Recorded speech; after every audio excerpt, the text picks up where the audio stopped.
Eu te admiro muito, Dipirono, porque deu o melhor de si.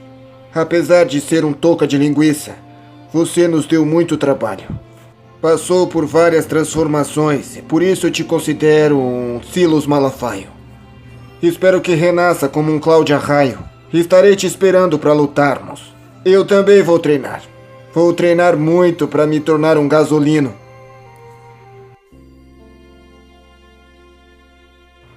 Adeus, Precheco.